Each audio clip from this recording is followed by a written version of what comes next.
हम सबने बहुत सारी डरावनी कहानियां सुनी हैं, है ना? पर जरा सोचिए, क्या हो अगर वो कहानियां सच हों?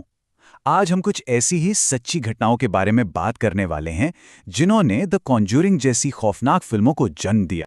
मतलब वो डर जो पर्दे पर महसूस होता है वो कभी किसी की असल जिंदगी की हकीकत रही हो या ख्याल ही कितना डरावना है ना? तो चलिए देखते हैं कि इन दावों में कितनी सच्चाई है और वो कौन सी खौफनाक हकीकतें हैं जो इन कहानियों के पीछे छुपी हैं। हमारी इस पड़ताल की शुरुआत होती है एक गुड़िया से। देखने में तो बस एक खिलौना, पर असल में वो किसी शैतानी ताकत का जरिया थी। तो बात है 1970 की। डोना नाम की एक नर्सिंग स्टूडेंट को उसकी माँ से एक पुरानी गुड़िया मिली। कुछ ही दिनों में वो गुड़िया अपने आप जगह बदलने लगी। पहले तो उन्हें लगा कि शायद इसमें एनाबेल नाम की किसी बच्ची की आत्मा है, लेकिन जब पैरानॉर्मल जासूस एड और लोरेन वॉरेन आए तो सच्चाई सामने आई। ये कोई बच्ची नहीं बल्कि एक शैतान था जिसे डोना का शरीर चाहिए था। शुरू में तो गुड़िया सिर्फ अपनी जगह बदलती थी। फिर मेरी मदद करो लिखे हुए कागज के टुकड़े मिलने लगे, और फिर एक दिन गुड़िया के कपड़ों पर खून के धब्बे मिले। हद तो तब हो गई जब उसने डोना के एक दोस्त पर हमला कर दिया। अब यह साफ हो चुका था कि मामला किसी मासूम आत्मा का नहीं, बल्कि किसी खतरनाक शैतानी ताकत का था। तो एक शापित गुड़िया के बाद अब कहानी जाती है एक ऐसी जगह पर जो खुद शापित थी। साल 1971 में पेरॉन परिवार एक नए घर में एक अच्छी जिंदगी का सपना लेकर आया था, पर उन्हें यह नहीं पता था कि उस घर में उनसे पहले से ही कोई और रह रहा था। उस घर में कदम रखते ही अजीब चीजें होने लगीं। पहले तो खिलौने खुद ब खुद हिलते, फिर रात में दीवानों से चीखें सुनाई देने लगीं। कुछ ही हफ्तों में एक टूटी गर्दन वाली परछाई बच्चों को घूरने लगी, और फिर एक रात उनका बिस्तर हवा में उठकर जोर से जमीन पर आ गिरा।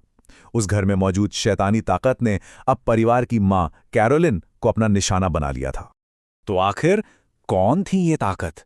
जांच करने पर पता चला कि उस घर पर बैतशीबा नाम की एक औरत की आत्मा का साया था। कहानियों के मुताबिक वो एक डायन थी जिसने शैतान की पूजा में अपने ही बच्चे की बलि दे दी थी, और फिर उसी जमीन पर एक पेड़ से लटक कर खुदकुशी कर ली थी। उसका श्राप था कि उस घर में आने वाली हर मां को वो तबाह कर देगी। अब तक हमने जो भी देखा उसमें बुराई बाहर से हमला कर रही थी, किसी चीज पर या किसी घर पर। पर क्या हो अगर वो बुराई किसी के अंदर ही बस जाए और उससे एक ऐसा जुर्म करवाए जो कानून की किताबों को हिला के रख दे। ये कहानी है आर्नी जॉनसन के मुकदमे की। ये सब शुरू हुआ 11 साल के डेविड ग्लैडसेल से, जिस पर एक शैतान ने कब्जा कर लिया था। उसे बचाने के लिए एक्सॉर्सिज्म के दौरान उसकी बहन के मंगेतर आर्नी ने उस शैतान को चिल्लाकर कहा, इसे छोड़ दो और मेरे अंदर आ जाओ। शैतान ने ये चुनौती मान ली और कुछ ही समय बाद आर्नी जॉनसन ने अपने मकान मालिक का कत्ल कर दिया। जब पुलिस ने आर्नी को पकड़ा तो उसने सिर्फ एक बात कही, एक ऐसा बयान जिसने अमेरिकी कानून के इतिहास को हमेशा के लिए बदल दिया। उसने कहा, ये कत्ल मैंने नहीं किया, ये मुझसे शैतान ने करवाया। सोचिए, अमेरिका के इतिहास में यह पहली बार हुआ कि किसी ने अपने बचाव में शैतानी कब्जे का दावा किया हो। और सबसे हैरान करने वाली बात, कोर्ट ने यह मान भी लिया और आर्नी को निर्दोष करार दिया। इंसानों पर कब्जा करने वाली आत्माएं, घरों में बसी बुराइयां, ये सब तो था ही, लेकिन अब हम बात करने वाले हैं एक ऐसी शक्ति की जो इन सबसे कहीं ज्यादा पुरानी और खतरनाक है।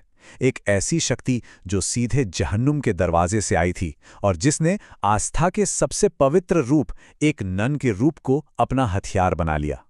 इस कहानी की जड़ें जुड़ी हैं रोमानिया की कार्टा मॉनेस्ट्री से।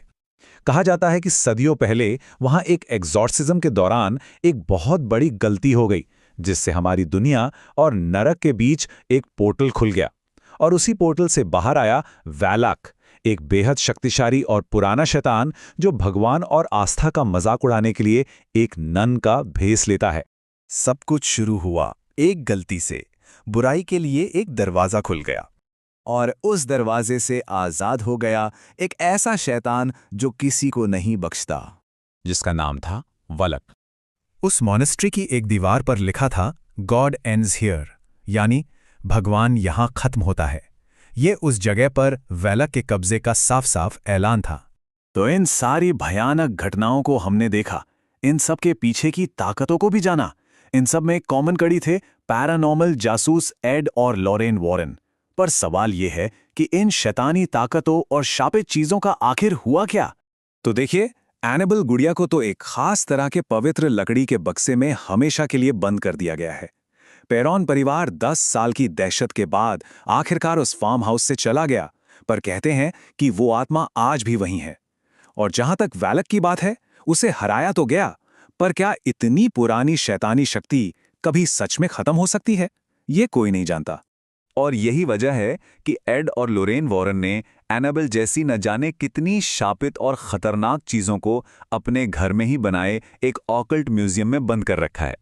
ये कोई आम म्यूजियम नहीं, बल्कि शैतानी ताकतों के लिए एक जेल है, ताकि वो फिर कभी किसी को नुकसान न पहुंचा सकें। ये सारी कहानियां हमें एक ही सवाल पर लाकर छोड़ देती हैं। क्या बुराई को वाकई खत्म किया जा सकता है, या उसे सिर्फ कुछ समय के लिए कैद किया जा सकता है? इन सारी ताकतों को बंद तो कर दिया गया है, पर सवाल ये है कि आखिर कब तक?